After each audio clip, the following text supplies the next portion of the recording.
మీకా గ్రంథం 5వ అధ్యాయం 2-4 వచనాలు. యోహాన్ రాసిన మొదటి పత్రిక 4వ అధ్యాయం 7-17 వచనాలు. యోహాన్ రాసిన సువార్త 1వ అధ్యాయం 15-18 వచనాలు. దేవుడు గడిచిన 2024 నుండి ఇప్పటి వరకు మనల్ని సజీవులుగా ఆరోగ్యవంతులుగా కాపాడినందుకు దేవాతి దేవునికి వందనాలు. మీకు కూడా వందనాలు తెలియజేస్తున్నాం. ఈ క్రిస్మస్ ఆరాధనలో మనకి ఇవ్వబడిన టెక్స్ట్లో నుండి కొన్ని విషయాలు మరి దైవికంగా పరిశుద్ధాత్మ ద్వారా తెలుసుకొని దేవుణ్ణి గణపరుద్దాం. 3 పాఠాల్లో ఉన్న ముఖ్య ఉద్దేశాన్ని మీ ముందు ఉంచాలని తలస్తున్నాను. మీకా గ్రంథం 5వ అధ్యాయం 2వ వచనంలో స్వల్ప గ్రామంలో నుండి సృష్టికర్త వస్తాడని. గ్రామం స్వల్పమైందే, కానీ సృష్టిని పాలించేవాడు బెత్లెహేములో నుండి వస్తాడని. యోహాన్ రాసిన సువార్త 1వ అధ్యాయం 15వ వచనంలో బాప్తిస్మం ఇచ్చి యోహాన్ చెబుతున్నాడు, యేసు ఎవరంటే నాకంటే ముందరివాడు. పాత నిబంధనలో సృష్టికర్తగా చెబుతుంటే ప్రవక్త మీకా యోహానేమో నాకంటే చాలా ముందువాడని ప్రస్తావించాడు. యోహాన్ రాసిన మొదటి పత్రిక 4వ అధ్యాయం 1వ వచనంలో తండ్రి తన కుమారుని లోకానికి రక్షకుడిగా ఉండుటకు పంపి ఉన్నాడు అంటే ఇక్కడేమో రక్షకుడని ప్రస్తావిస్తున్నాడు. యేసు ఎవరు? సృష్టికర్త, ముందువాడు, అందరికీ రక్షకుడు. ఈ 3 పాఠాలు 3 ముఖ్య ఉద్దేశాలు తెలియజేస్తున్నాయి.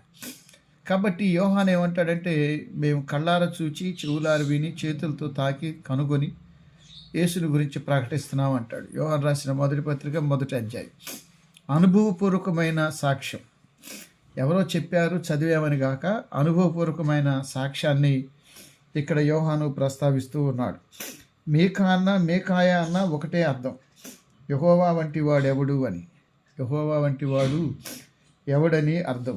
క్రీస్తు జన్మస్థలాన్ని గూర్చి 700 సంవత్సరాల క్రితం తనే ముందు చెప్పాడు.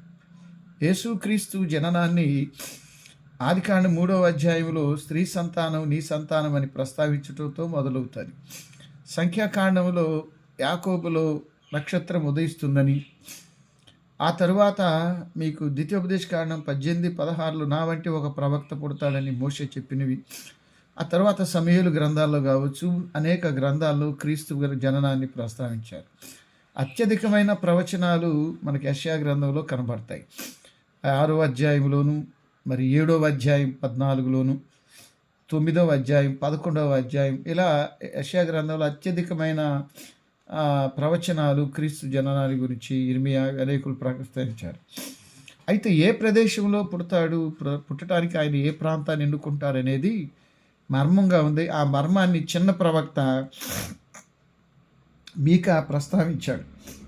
బెత్లెహేము ఎఫ్రాతా యూదా ప్రధానుల్లో నీవు అల్పగ్రామమైన నీలో నుండే లోకరక్షకుడు వస్తాడు అని. ఆయన రాకడ గురించి చెప్పిన వాడు ఆయన పరిపాలన గురించి కూడా చెప్తాడు. ఆయన ఎలాంటి పరిపాలన చేయబోతున్నాడు. మీకా గ్రంథం 4వ అధ్యాయం 1-8 వచనాల్లో ఆయన రాకడ, ఆయన పరిపాలన కూడా ఈ మీకా గ్రంథంలోనే ప్రస్తావించాడు. అంత్యదినాల్లో యెహోవా మందిర పర్వత శిఖరముల స్థిరపరచబడి కొండల కంటే ఎత్తుగా ఎత్తబడి ప్రవాహం వచ్చినట్లు జనులు దానిలోకి వస్తారు. కాబట్టి ఆ కాలంలో అన్ని జనులు అనేకులు వచ్చి సియోను నుండి ధర్మశాస్త్రం, యెరూషలేము నుండి యెహోవాకు బయలు వెళ్ళును. యాకోబు దేవుని మందిరమునకు యెహోవా పర్వతము మనం వెళుదుము రండని ఆయన మార్గముల విషయమై మనకు బోధించును. మనం ఆయన త్రోవలో నడుచుకుందామని చెప్పుకొనుచు ఆయన మధ్యవర్తి అనేక జనములకు తీర్పు తీర్చును. అంత్యదినాల్లో జనాలు ప్రవాహం వచ్చినట్టుగా మందిరానికి వస్తారని. యేసు పుట్టినప్పుడు పరలోక దూతలు, పొలాల్లో గోలలు, తూర్పు దేశపు జ్ఞానులు ఆయన పూజించారు, ఆరాధించారు. కానీ ఈనాడు ప్రపంచంలో కోట్ల మంది క్రీస్తుని ఆరాధిస్తున్నారు. భాషలు, ఖండాలు, సంస్కృతులు, సంప్రదాయాలు, లింగభేదం లేకుండా అందరూ క్రీస్తుని అత్యధిక మంది ఆరాధిస్తున్నారు. ఆనాడు ఆదిమ సంఘం తొలి సమావేశంలో 120 మంది అపొస్తలుల కార్యాలు 1వ అధ్యాయం. కానీ ఈనాడు ప్రపంచవ్యాప్తంగా కోట్లాది మంది క్రీస్తు బిడ్డలయ్యారు. కాబట్టి అంత్యదినాల్లో జరగబోయేది మీకా ముందుగానే ప్రస్తావిస్తూ ప్రవాహం వచ్చినట్లు, ప్రవాహాలు వస్తాయి చూడండి, అప్పుడప్పుడు వానలు, వరదలు, తుఫాన్లై ఆ ప్రవాహాలు వచ్చినట్లు అంత్యదినాల్లో జనులు దేవుని మందిరానికి వస్తారు అని, ఆ మందిర శిఖరం ఎత్తబడుతుందని, ఆయన మధ్యవర్తిగా ఉండి అనేకులకు న్యాయం తీరుస్తాడు. అంటే దేవునికి మానవునికి మధ్యవర్తి. ఈ ప్రస్తావనలో మనం గమనించాల్సింది ఏంటంటే, మానవులు రక్షించటానికి మానవుడు సరిపోలా, పాపి. కానీ దేవుడు రావటానికి ఆయన పరిశుద్ధుడు. దేవుడు పాపి కాలేడు, మానవుడు పరిశుద్ధుడు కాలేడు. కాబట్టి దేవుని కుమారునిగా యేసుక్రీస్తు ఈ లోకానికి రావటం, ఆయన పాపం లేనివాడు పాపగా చేయబడి ప్రాణం పెట్టడం సిలువలో. మనకి ఓ చక్కని కీర్తన ఉన్నది, విజయా గీతములు పాడరే అనే కీర్తనలో ఈ ప్రస్తావన ఉంటుంది. ఏమిటంటే, పాప మెరుగని యేసు పాపమై మన కొరకు పాప యాగము చేశాను, ధీరుడై దేవుని చిత్తాన్ని నెరవేర్చాడు. పాప మెరుగని యేసు పాపమై మన కొరకు పాప యాగము చేసెను, దేవుని నీతిన్ ధీరుడై నెరవేర్చెను. మత్తయి సువార్త 1:21 కూడా యోసేపుకు చెప్పబడిన మాట, ఆమె ఒక కుమారునికి అంటుంది, వారి పాపం నుండి ఆయనే విడిపిస్తాడు. కాబట్టి మధ్యవర్తి ఏంటంటే దేవునికి మానవునికి. ఈ మధ్యవర్తి యొక్క ఉద్దేశం ఏంటంటే, ప్రజల పక్షాన దేవునికి, దేవుని పక్షాన ప్రజలతో మాట్లాడతాడు. కాబట్టి ఈ మధ్యవర్తి అనేక జనములకు న్యాయం తీరుస్తాడు. ఆయన కాలంలో, ఆయన పరిపాలన కాలంలో యుద్ధాలు చేయటం ప్రజలు మర్చిపోతారట, విడిచిపెడతారు. ఇమ్మానుయేలు కాలంలో, ఇమ్మానుయేలు అనే పేరు యేసుకి ఇవ్వబడింది. ఇమ్మానుయేలు అంటే భాషాంతరంలో దేవుడు మనకు తోడు. దేవుడు మనకు తోడంటే మన ఆర్థిక వనరులు, ఉద్యోగాలు, వ్యాపారాలు, పిల్లల పెళ్ళిళ్ళు, గర్భఫలాలు ఇవే కాదు, ఆ దేవుని చిత్త ప్రకారం జీవించటం, ఆయన ఆలోచన జీవన విధానాన్ని అలవాటు చేసుకోవటం. ఆయన పరిపాలనలో యుద్ధాలు ఉండవు. యుద్ధాలు చేయటం నేర్చటం మానేస్తారట. ఇప్పుడు ప్రపంచ నలుమూలల చిన్న దేశం కానీ పెద్ద దేశం కానీ ఆ ఆత్మరక్షణ కొరకు కోట్లు కుమ్మరిస్తున్నారు. ఇది రక్షణ రంగానికి, మిలిటరీకి కావచ్చు, ఆయుధాలకు కావచ్చు, ప్రక్క దేశాలతో వైరం, వీటన్నిటి మధ్య మనకు నెమ్మది లేదు, ఎవరికీ లేదు. కాబట్టి యేసుక్రీస్తు కాలంలో ప్రజలు ఎట్లుంటారంటే, వారు తమ ఖడ్గములను నాగటి దుక్కులాగా, ఖడ్గాలంటే కత్తులు యుద్ధాలు చేయాలి, కానీ నాగటి దుక్కులంటే వ్యవసాయం చేస్తారు. యుద్ధాలు మానేసి వారు వ్యవసాయం చేస్తారు. ఆ తరువాత ఈటెలను మచ్చు కత్తులుగా సాగగొట్టుదురు, జనం మీదకి జనము ఖడ్గము ఎత్తకుందురు, యుద్ధము చేయ నేర్చుకొనుట జనులేక మానివేతురు. ఎవరి భయం లేకుండా ప్రతివాడు తన ద్రాక్ష చెట్టు కింద, అంజూరపు చెట్టు కింద ఉండే రోజులు వస్తాయి. ప్రభునందు ప్రియమైన దేవుని బిడ్డలారా, అంటే యేసుక్రీస్తు పరిపాలనా కాలంలో ప్రమాదాలు ఒకరి వలన ఒకరికి రాకూడదు. పరలోకానికి ప్రతిబింబం భూలోకంలో సంఘ జీవితంలో మనం ఒకరికొకరు కీడు చేసుకుంటా, ఒకరికొకరు గోతులు తీసుకుంటా, ఒకరి మీద ఒకరు కత్తులు తీసుకుంటా, కోర్టులకు వెళ్తా, పోలీస్ స్టేషన్కి వెళ్తూ ఉంటే అది ఎట్లా క్రీస్తు రాజ్యం అవుతుంది, క్రీస్తు పరిపాలన అవుతుంది? అవ్వకూడదు. కాబట్టి యేసుక్రీస్తు పరిపాలనగా మధ్యవర్తిగా ఉన్న దినాల్లో యుద్ధాలు చేసే అవకాశం ఉండదు అంటున్నాడు. యుద్ధాలు అవసరం లేదు, ఆయనే మన పక్షాన యుద్ధాలు చేసేవాడు. ఎవరి భయం లేకుండా ప్రతివాడు ద్రాక్ష చెట్టు కింద, తన అంజూరపు చెట్టు కింద నివాసం చేస్తారు. సకల జనులు తమ దేవతలను స్మరిస్తారు. మనమైతే మన దేవుడైన యెహోవా నామాన్ని, మనం అనే పేరులో మనం ఆయన రక్తం ద్వారా కడగబడ్డవాళ్ళం, కొనబడ్డవాళ్ళం. అపోస్తలుల కార్యాలు 20వ అధ్యాయంలో ఎఫెసీ సంఘ పెద్దలతో పౌలు గారు అంటాడు, తన స్వరక్తం ఇచ్చి సంపాదించింది మనం కాదు, మన మీద యేసు ప్రభుకి అధికారం. మనమైతే యెహోషువ గ్రంథం 24:14 యెహోషువ అంటాడు, నేను నా ఇంటి వారు యెహోవాను సేవిస్తారు. ఈ క్రిస్మస్ నెల రోజుల ఉదయారాధనలు, సాయంకాల ప్రార్థనలు, ఉపవాసాలు మనము దేవుని పనికి పాత్రలుగా, పనిముట్లుగా మారటానికి, ఆత్మీయ అభివృద్ధి పొందటానికి ఇవి మనకెంతో ప్రయోజనకరం కావాలి. అయితేనే కరెక్ట్. మళ్ళీ ఈ నెల రోజులు అయిపోయిన తర్వాత మళ్ళీ 26 నెల రోజుల్లో ఆరాధన కనపడటం కాదు. ఈ ఆత్మీయ అభివృద్ధి, ఆత్మీయ పరిణితి దేవుని సేవకు ప్రయోజనకరమైనదిగా కావాలి, దేవుని సేవకు. కాబట్టి మనమైతే మన దేవుడైన యెహోవా నామమును ఎల్లప్పుడూ స్మరింతుము, నేనైతే నీవైతే. కాబట్టి యోహాను కూడా యేసు గురించి సాక్ష్యం చెబుతూ, ఆయన ఎవరంటే నాకంటే ముందువాడు అంటాడు. మీకా ఏమో ఆయన మధ్యవర్తి అంటాడు. ఆయన కాలంలో యుద్ధాలు ఉండవంటాడు. యోహాను సువార్తలో బాప్టిజం యోహాను 5 పుస్తకాలు రాశాడు. సువార్త, 3 పత్రికలు, ప్రకటన, మొత్తం 5 పుస్తకాలు. ఈ 5 పుస్తకాల్లో మొదటి అధ్యాయంలోనే చాలా విశేషాలు రాశాడు. ఏమిటి అంటే, ఇది సార్వత్రిక పత్రిక అంటారు, యూనివర్సల్ గాస్పల్. దీనిలో ఆది యందు ఉన్న దేవుడని మొదలుపెడతాడు. దాన్ని తీసుకొని మాసిలమ్మణి గారు అందాల తార అరుదించే నాకైన కీర్తనలో ఆది దేవుని చూడ ఆశింప మనసు పయనమైతినట్టు. ఆది దేవుడు ముందటివాడు. నిర్గమాకాండ 3వ అధ్యాయంలో మోషే గారు అడిగితే నేను ఉన్నవాడు అనవాడు అంటాడు. ఎప్పటి నుంచో ఉన్నవాడు, ఈరోజు కొత్తగా వచ్చిన దేవుడు కాదు. ఈరోజు మనకి ఇవ్వబడిన టెక్స్ట్లో యోహాను రాసిన యోహాను సువార్త 1వ అధ్యాయం 15-18 వచనాల్లో రాయబడ్డది, చదువుతాను. యోహాను ఆయన గురించి సాక్ష్యం ఇచ్చుచు, నా వెనక వచ్చువాడు నాకంటే ప్రముఖుడు, ఆయన కంటే ముందటివాడు అంటూ ఆయన పరిపూర్ణతలో నుండి మనం కృప వెంబడి కృప పొందితే. దేవుడు పరిపూర్ణుడు, దేవుడు ఆది దేవుడు, జీవానికి మూలమైన వాడు. ఆయనలో నుండే మనకు జీవం. ఆదికాండం 2వ అధ్యాయం 17వ వచనాల్లో ఆదాము నాసికారంధ్రాల్లో జీవవాయువు అంటే జీవానికి ముందు దేవుడి, జీవాధిపతి, ప్రారంభికుడు ఆయనే. ఆయనలో జీవం ఉంది, జీవానికి ప్రారంభం ఆయనలే. మనలో ఉన్న జీవం శాశ్వతమైనది కాదు, కొంతకాలమే ఉంటుంది.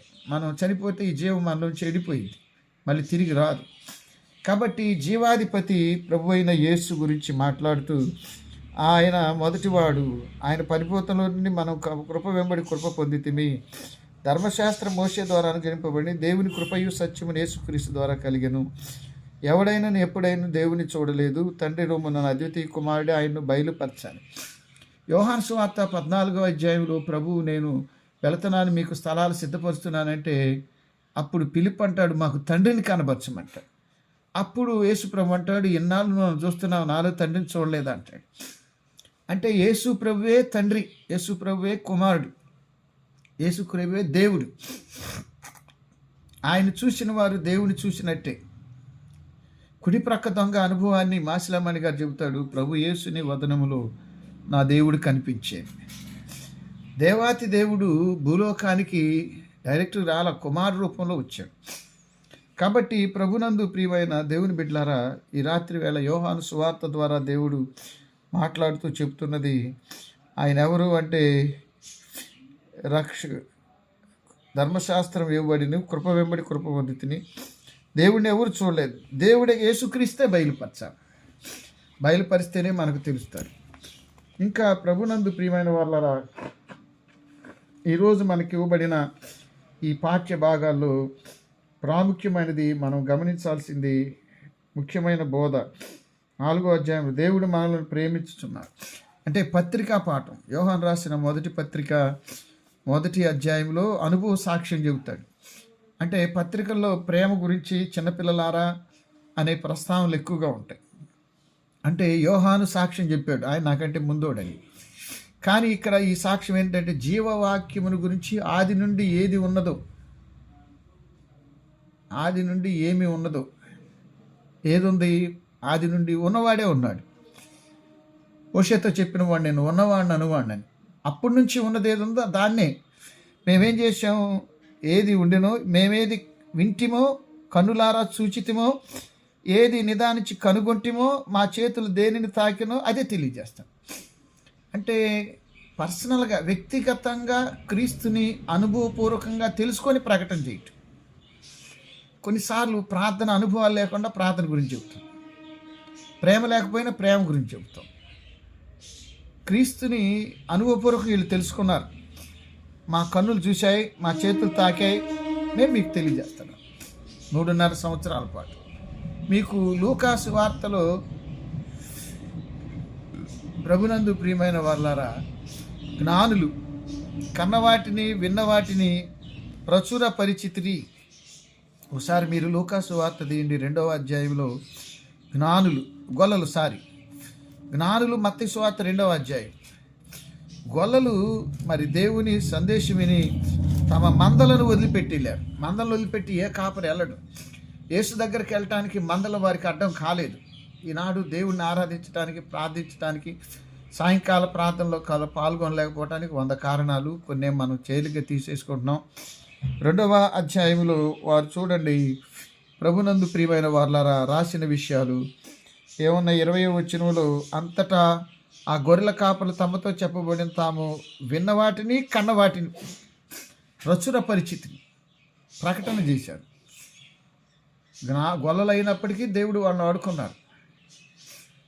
వారి నోటి మాటల ద్వారా అనేకులు మార్చబడ్డారు. దీన్ని తీసుకొని అపోస్తుల కార్యాలు 4వ అధ్యాయంలో పేతురు గారు అంటాడు, మేము కూడా కన్నవాటిని విన్నవాటిని చెప్పకుండా ఉండలేమంటాడు. మీరు ఒకసారి ఈ అపోస్తుల కార్యాలు 4వ అధ్యాయానికి రండి. 4వ అధ్యాయానికి వస్తే ఆ వివరణ మీకు కనబడుతుంది. ప్రభునందు ప్రియమైన దేవుని బిడ్డలారా, అపోస్తుల కార్యములు 4వ అధ్యాయం 19వ వచనం. అందుకు పేతురు యోహాను వారిని చూచి, దేవుని మాట వినుట కంటే మీ మాట వినుట దేవుని దృష్టికి న్యాయమా? మీరే చెప్పుడి, మేము కన్న వాటిని విన్న వాటిని చెప్పకుండా ఉండలేము. క్రిస్మస్ అంటే అది. ఏం కనుక్కున్నావు, ఏం విన్నావు, ఏం తెలుసుకున్నావు, ఏం నేర్చుకున్నావు, అది ప్రపంచానికి చెప్పాలి. అనుభవపూర్వకమైన క్రీస్తు. ఈ నెల రోజుల ఆరాధన నిన్ను ఆత్మీయంగా ఏ స్థితికి తీసుకెళ్ళింది? వీటికంటే ఏమైనా బెటరా? మాట్లాడటానికి, పాడటానికి, చెప్పటానికి, ప్రార్థించటానికి నీ శరీరంలో భాగాలన్నీ అనుకూలిస్తున్నాయా?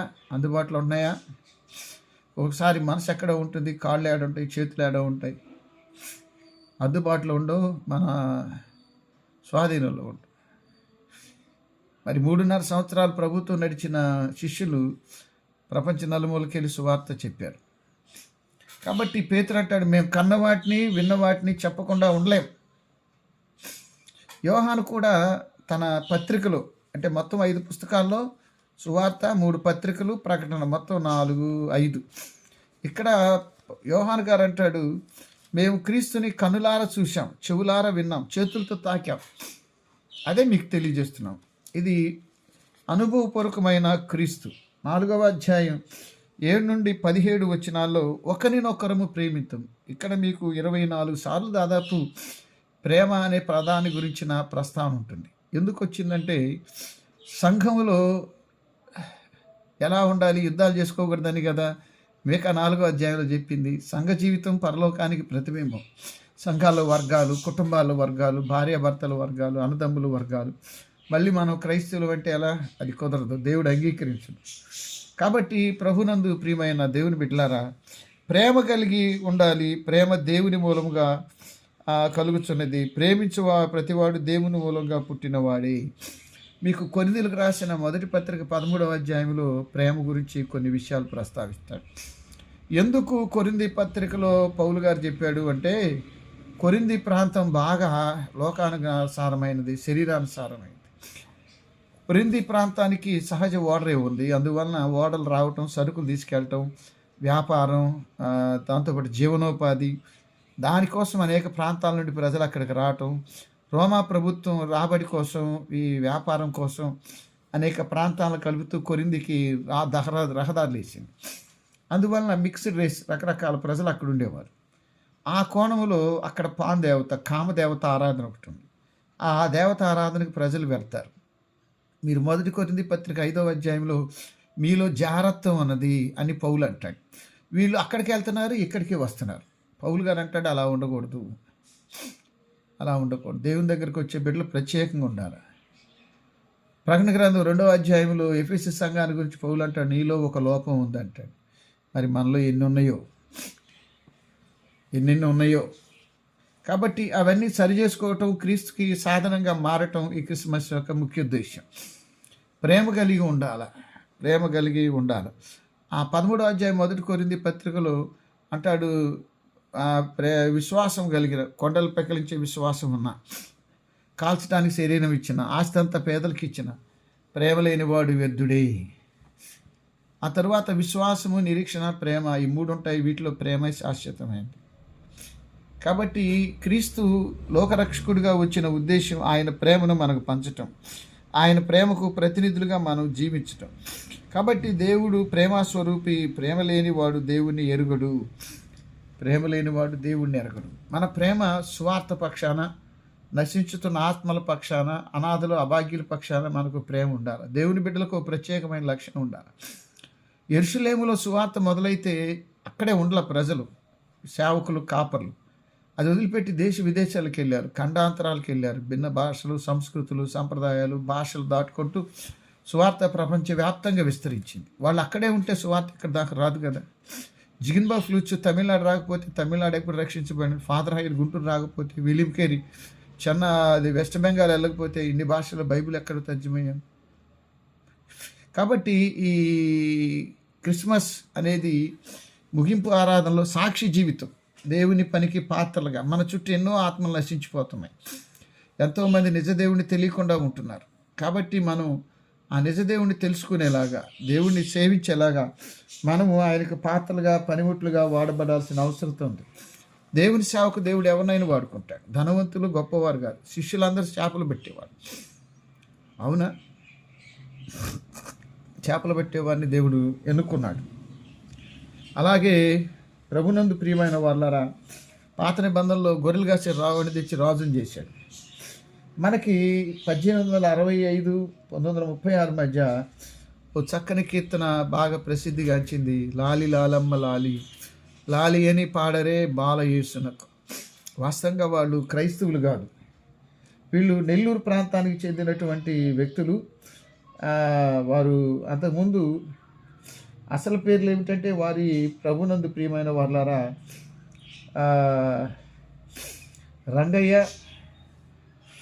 నారాయణమ్మ.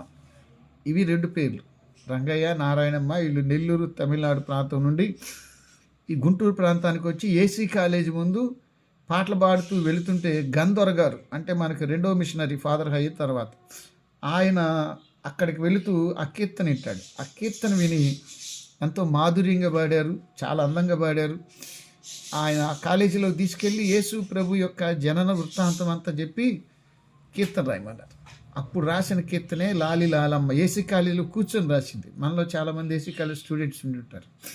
ఆ కీర్తన ఏసీ కాలేజ్ స్టూడెంట్ కీర్తన అంటారు. మరి ఇప్పుడు ఎంతమందికి తెలుసు కానీ అది రాయబడిన కాలం ఆయన తిరుక్కోల స్టీవెన్సన్, రెబకా ఆ పేర్లు పెట్టుకున్నారు. 91వ కీర్తన, 122 కీర్తనలు రాశారు. వాళ్ళు ఆనందపేటలో ఉన్నారు కొంతకాలం. వారు భిక్షాటం చేసుకుంటూ జీవించేవారు.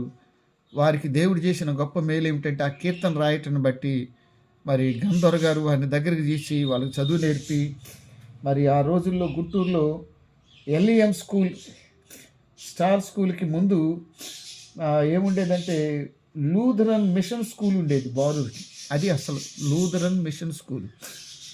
ఆ స్కూల్కి వాళ్ళు HMగా చేశారు. తర్వాత LM స్కూల్కి చేశారు. భిక్షాటం చేసుకునే వాళ్ళు బైబిల్ పట్టుకునేసరికి దేవుడు హై స్కూల్కి HMలను చేశాడు. ఆంధ్ర సౌవార్తిక లూథరన్ సంఘం ఏర్పడిన తర్వాత తొలి లూథరన్ కీర్తన ఇదే.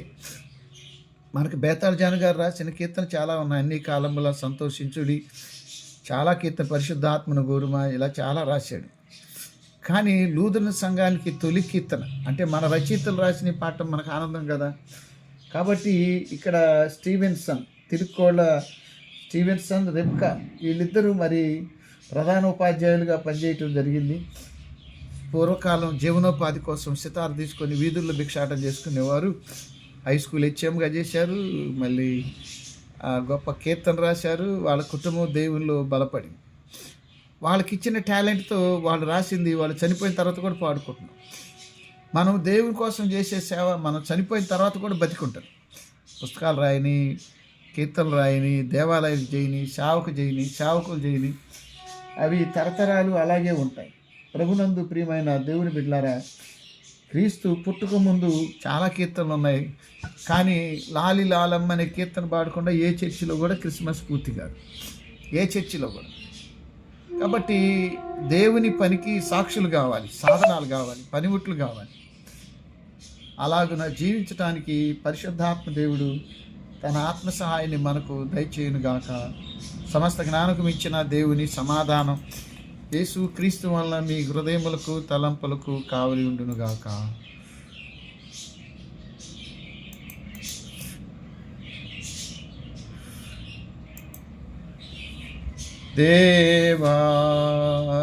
దేవానాయందు శుద్ధ హృదయము కలుగజేయుము,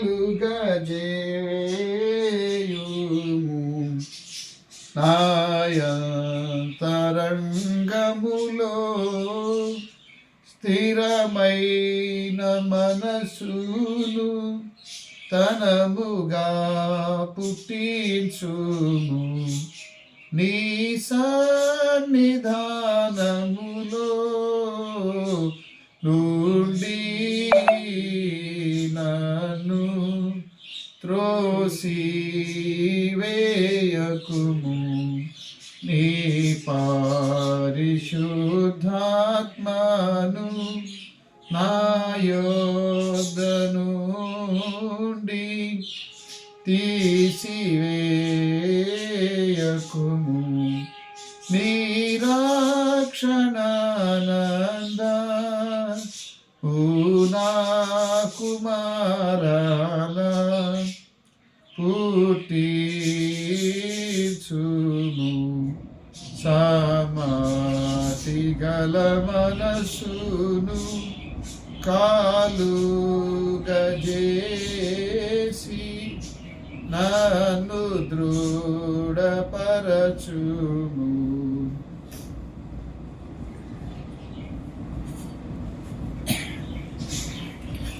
ఈరోజు మరి 6 గంటలకే ఇది మొదలుపెట్టాము. మరి మీరు కూడా కొద్ది ఆలస్యంగా జాయిన్ అయినందుకు మీ అందరికీ వందనాలు.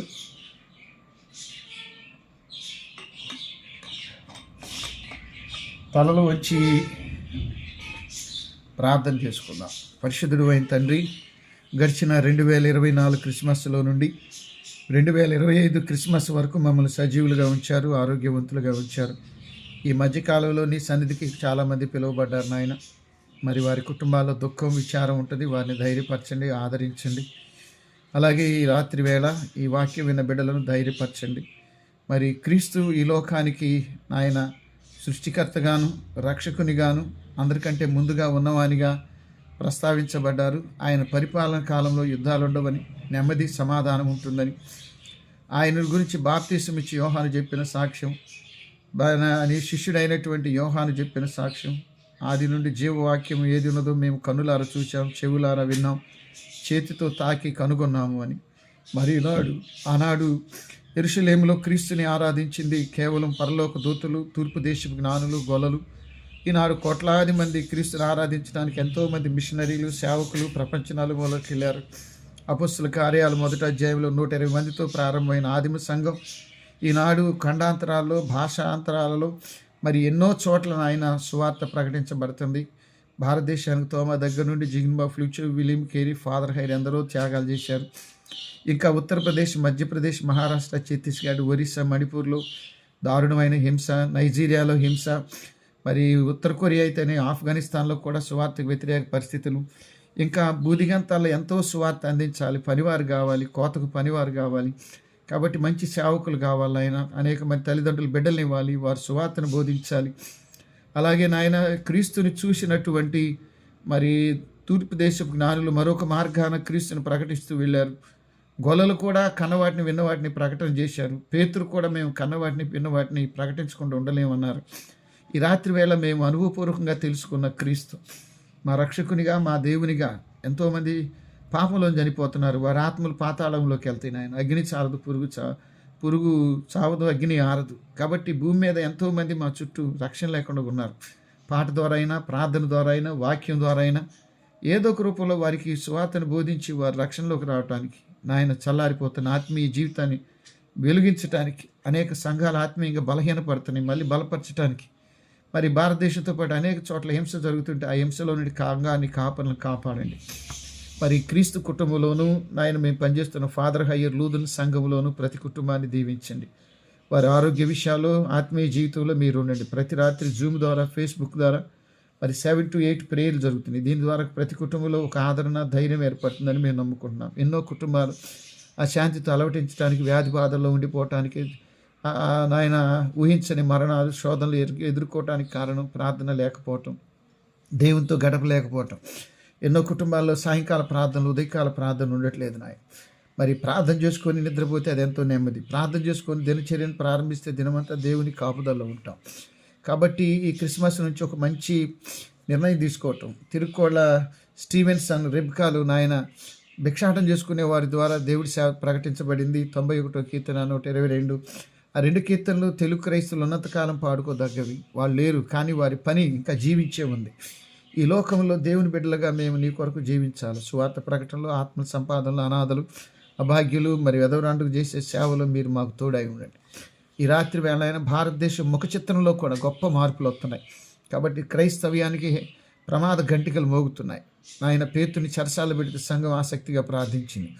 ఉత్తర భారతదేశంలో ఉన్న ఆ హింస గురించి దక్షిణ భారతదేశం వాళ్ళు నెమ్మదిగా ఉందని ఊరుకోకుండా ప్రార్థన చేయాలి. ఆయన ఉత్తర భారతదేశం సంఘం నీ సంఘమే, నీ రక్తమే నాయన. కాబట్టి నెమ్మది, సమాధానం కోసం ప్రార్థన చేయాలి. తలలు ఉంచిన బిడ్డల జీవితాల్లో కొరతలు, అవసరతల్ని సన్నిధిలో పెడుతున్నాం. దారిద్ర్యం, పేదరికం, వృద్ధాప్యం, అలాగే బిడ్డలు ఒక చోట, తల్లిదండ్రులు ఒక చోట. అలాగే తండ్రి, మరి రోజు రోజుకి లోకంలో పాపం పెరిగిపోతుంది నాయన. దేవుని బిడ్డలుగా మేము ప్రార్థించుట యందు, స్తుతించుట యందు, నీ సహవాసంలో నమ్మకంగా జీవించుట యందు కృప దయచేయండి. తలలు ఉంచిన బిడ్డల జీవితాల్లో ఏమైనా కొరతలు ఉంటే దయతో తీర్చండి. నీ రెక్కల నీళ్ళలో భద్రపరచండి. తిరిగి మళ్ళీ నాయన రేపు సాయంత్రం విజ్ఞాపన ప్రార్థనలు మేము కలుసుకోవటానికి కృపనిమ్మని, మా యావత్తు పాపదోషాలు క్షమించమని, మా ప్రభువును ప్రియరక్షకుడైన యేసు పరిశుద్ధ నామములో ప్రార్థించి అడిగి వేడుకుంటున్నాం తండ్రి. ఆమేన్. పరలోకమందున్న మా తండ్రి, నీ నామం పరిశుద్ధపరచబడిగాక, నీ రాజ్యం మాకు వచ్చుగాక, నీ చిత్తం పరలోకమందు నెరవేర్చినట్టు భూమి మీద నెరవేరుగా. మా అందినహారం మాకు దయచేయి. మళ్ళీ అపరాధం చేసిన వారిని మేము క్షమించిన ప్రకారం అపరాధం క్షమించు. శోధంలోనికి తేక దృష్టిని తప్పించు. రాజ్యమును, శక్తియు, మహిమయు నిరంతరమును నీవై ఉన్నవి తండ్రి. ప్రభు నిన్ను ఆశీర్వదించి నిన్ను కాపాడుగాక. ప్రభు నీకు తన సన్నిధి ప్రకాశింపజేసి నిన్ను కరుణించుగాక. ప్రభు నీ మీద తన సన్నిధి కాంతిని ఉదయింపజేసి నీకు సమాధానం కలుగజేయునుగాక. ఆమేన్. ఆమేన్.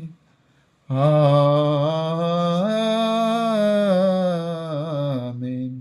పంపుము దేవా దీవెనలతో, పంపుము దేవా, పంపుము దయచిత పతిత పవన నమ ఇంపుగా నీ సేవ ప్రియముగను నరింప. పంపుము దేవా దీవెనలతో, పంపుము దేవా. ఆమేన్. అందరికీ వందనాలు. ఈ క్రిస్మస్ ద్వారా మరోసారి మా కుటుంబ పక్షాన, సంఘ పక్షాన మీ అందరికీ కూడా క్రిస్మస్ శుభాలు తెలియజేస్తున్నాను. దేవుడు మిమ్మల్ని దీవించునుగాక. రేపు శుక్రవారం కదా, ఆ శుక్రవారానికి మరి విజ్ఞాపనలు